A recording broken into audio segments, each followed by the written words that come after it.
Well, welcome to Hamilton County Newsmakers. I'm Perry Williams, and once again, our monthly meeting with the Westfield Chamber, and I have Jack Russell with me today. Jack, good seeing you. Good to see you. Great to be here today, and you know, Jack, this past month I attended a Westfield coffee with the Chamber and also the Chamber luncheon, and I would have to say you got your things rolling over there at Westfield. Let's talk a little bit about that coffee, and especially where you're having it too. Yeah, so we're having that at the Union in Westfield. That's our new co-working space. Been there for about 6 months. We've just moved into that office, and one of the things, as we went through our programming, we saw that there was a lack of breakfast programming for our members to be able to network. So, was it last week or a couple weeks ago, we had Coffee with the Chamber, which was our very first time doing that. And with Coffee with the Chamber, we brought in Element 3 Marketing, and they talked about the importance of branding for your company. So not only was it a little bit of networking, also an educational piece there, but we also had the Coffee at the Chamber Mug Club, which we just got started, and it was a great time. 30 people, I believe, 30 plus people. Yeah, 30 plus, probably around 35, I'd say, or 40. It was a great turnout, and you know, the questions that was asked by the members were very good questions, because we all know branding is a very important part of business. Yeah. Well, and also I went to the Chamber luncheon this past week, and of course you had a great speaker there. You tell us a little bit about. So we had that was our fourth luncheon in a row with 100 plus people. So that's always great to have. We had Dr. Michael Hicks from Ball State University. He talked about rethinking economic development. Of course, I got to stand up in the front and kind of do the slides and work with him. It was awesome to see people really, like, not texting, not doing anything. They were really engaged with this stuff.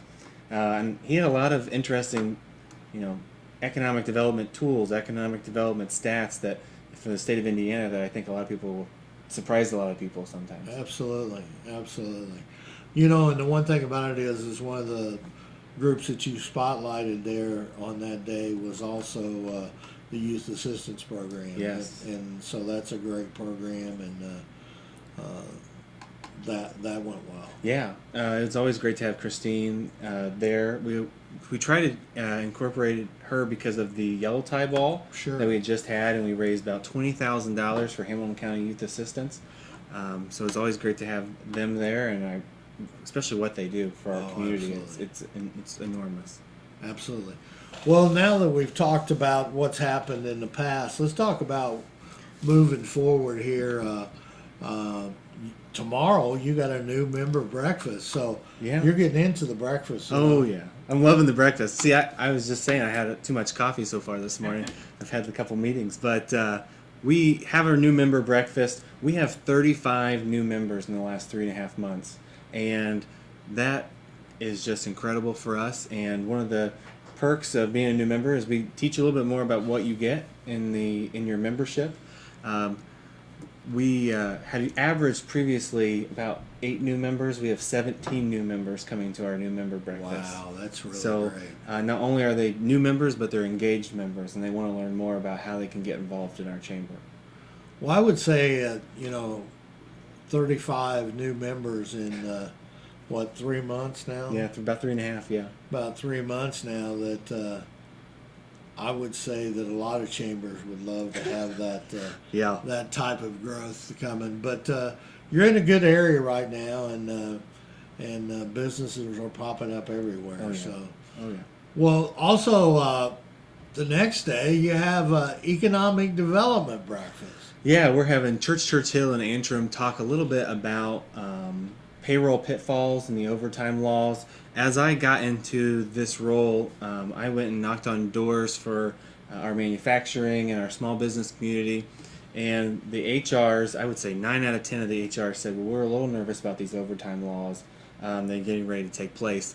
And so what I just suggested was if we could work with Church Hill to do some information sessions, because I feel like as a chamber, we need to also give an educational piece to our members for things like that. If we've got a lot of members that are struggling to figure out the laws and rules, what better way than to bring someone like Church Hiddle in for about 2 hours to talk a little bit about those and answer questions. So Absolutely. And that takes us through August, and then you roll in September with the September Chamber Luncheon, which is I'm sure is going to be a sellout on it, because yes, everybody wants a state of school update, and you have a new superintendent over there too. we do. Dr. Sherry Great, and if anybody gets a chance to meet Dr. Sherry Great, she is just one of the most amazing people that I've met. She's such a good fit for the Westfield community, and more importantly, she's very approachable. You're able to talk with her, even get a meeting with her. She's just has so much energy right now for our schools. So I'm excited to hear her vision, hear where we're at in our schools, and of course, just learn a little bit more about her and her history and her past. Absolutely, and in case people didn't know it, the administration office has a new location now. So It's I think it's the old Tradewinds building. Yeah. That's there on the other side of 31. So yeah. So that's great. So they're relocating because in Westfield right now, that spot they were in is become a very valuable piece of property. Yes, and not only that, you look at our business communities growing, our neighborhoods are growing, and of course, when neighborhoods grow, so do our schools. So right now in Westfield, it's an interesting time as we grow. We got to figure out what we want to be when we grow up. That's true. That's true. The one thing, Jack, too, is that same day you have a business after hours at Flannery and Buchanan. Yeah, we last month we had one, and we had about 50 plus members, and as of right now, we're probably looking about the same. So again, more engagement in our business after hours, our coffees, and our luncheons. So it's there's a lot of energy right now in our chamber. Yeah, and the one thing that at both meetings that I attended, especially being the first meeting, everyone was very, very friendly and discussing different things, and it's always great to network. You can find out so many things about the community by just talking. Oh yeah, and our members, like I said, they're just so excited to be a part of this right now, and with the growth, you've got not only businesses in Westfield, new businesses in Westfield, that there's a lot of businesses around Westfield that have joined our chamber because they see the growth and the excitement. Well, let's talk a little bit about, because in September you have, I guess, is your spotlight of the year, because you have what you call the Lantern Awards, which is for outstanding members of the chamber. Why don't you go in detail and talk a little bit about that Lantern Award and tell everybody where it is? Are you sold out now? We're not sold out. You can still purchase tickets if you go to lantern-awards.org. You can purchase tickets there. We actually have our nominees that were our recipients this year. And if it's all right, I'm going to go through some of these. Our Lantern Award this year goes to Whitler Orthodontics. The Spark Award is for Jonathan Bird's Hospitality Restaurant Group. Our Globe Award is for Stilts Spirits, which is a giving tree there in Westfield. The Star Award is for Zach Davis. The Above and Beyond Award is Billy Adams. The Leading with an Attitude and Servitude Award goes to Michael Shirley. Exemplary Employee Award, which is the City of Westfield Award, is Dennis Hayes. The Beacon Award, which is our Citizen of the Year, it goes to Bruce Watson. The Shamrock Excellence Award, which is our schools, is Glenn Hunsucker. And the WIC Award is Courtney Nichols and Angie Edwards. So we couldn't decide between the two, so we picked both of them. The big thing about the Lantern Awards is that it's for our community. Not only do we send it out to our members, but the biggest thing that we try to exemplify in the chamber is that we are a part of our community. And with our new website, we actually had 30 nominations this year. Usually we don't get as many, but someone like Courtney and Angie, who won our volunteer award, not members of the chamber, they're just active citizens, they're volunteers, they're a part of our community, and we want to make sure we acknowledge those individuals that are doing great things, whether they're on the PTO at your school or volunteering in your community, in your neighborhoods.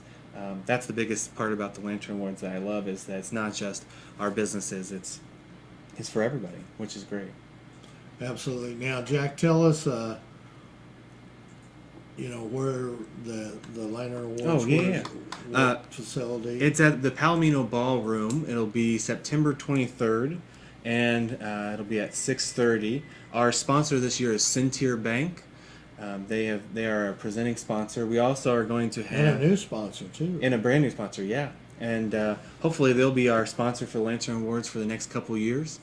And we also have a tech sponsor this year. They're going to be doing our photo booth, and that's going to be Comcast Business. So should be a little fun, but it's a little formal, is what I'm trying to do with it. And I think that it should be a good community event. Well, that sounds great. That sounds great.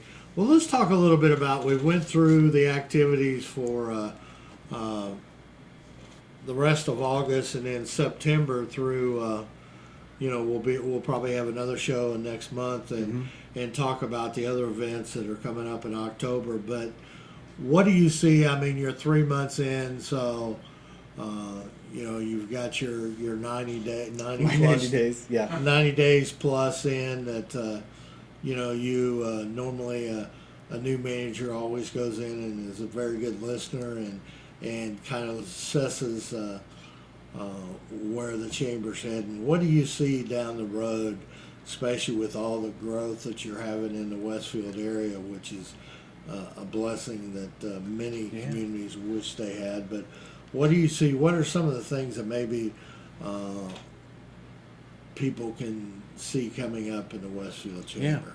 I think you'll see a little bit more programming. We're going to probably ramp up what I would like to call chamber innovation. We're looking to create an opportunity for innovation, growth, entrepreneurship within our chamber.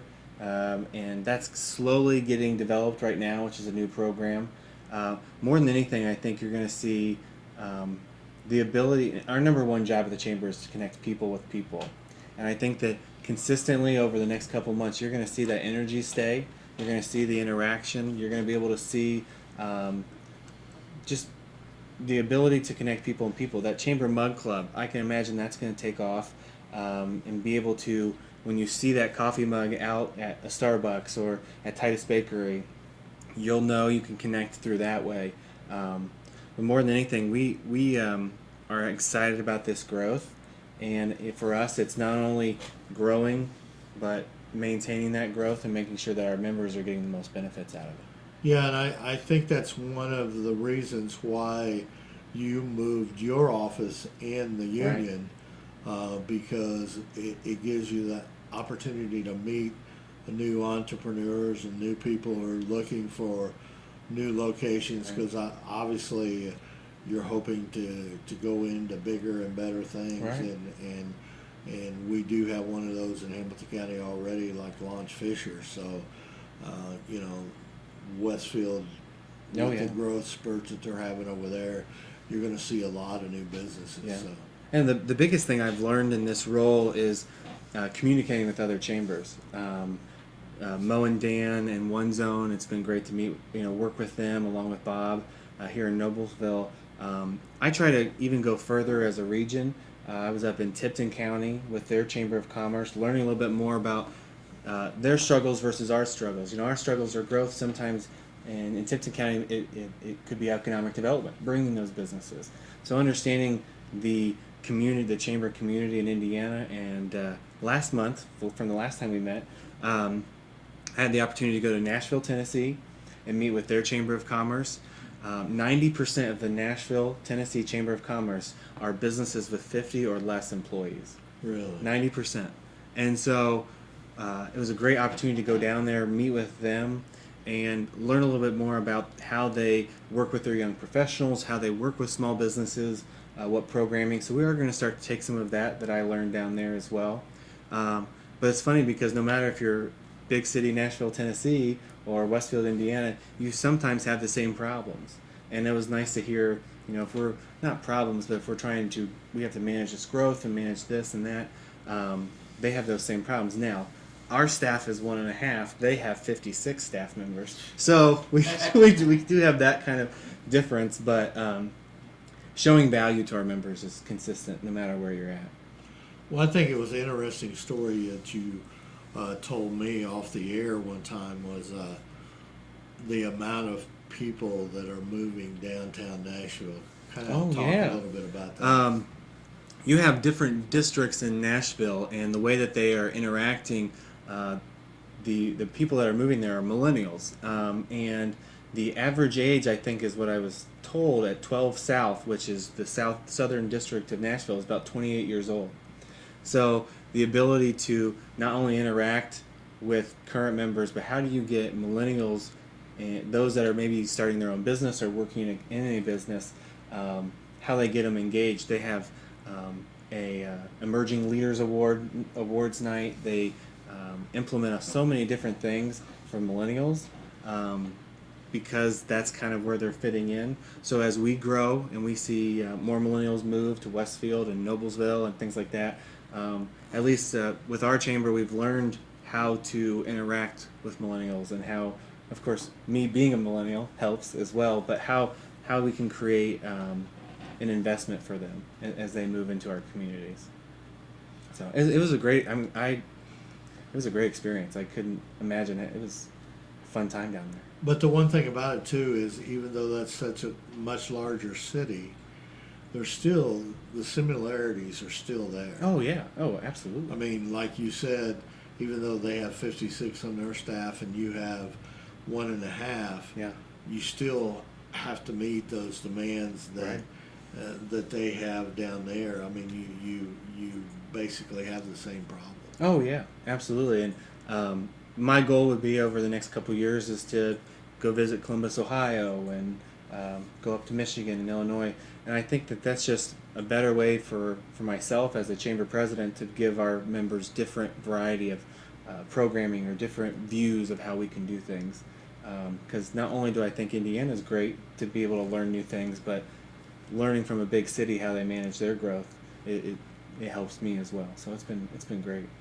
Yeah, it's great to be able to see both sides of the spectrum, like you said, and going up to Tipton and talking to them up there, which is smaller than your group, and in an area which is kind of slowed in growth, and some of the things that they have to overcome, and then on the opposite side of what you have as far as mega growth going on over there. Right. And even working with Jane up at Northern Hamilton County, learning about the initiatives and programs, because I don't think people have realized that there's a lot of unique businesses and unique areas in Cicero and Sheridan.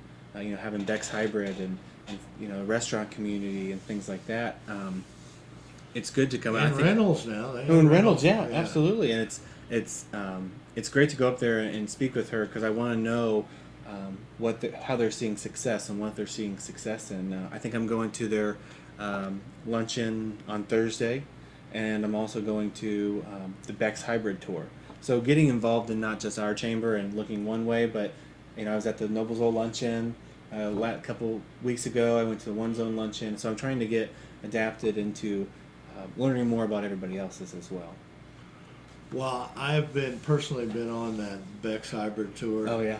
And whether you're a chamber member or not, you'll be totally fascinated about how much goes into making corn. Right. Yeah, I'm excited. It should be good. But they're doing a lot of fun stuff up in Northern Hamilton. And of course, your family coming from Northern Hamilton County. She did ask me if I've ever been to Cicero before. I said just a couple times. Yeah, Northern Hamilton County. Beck's Hybrid's a big part of that.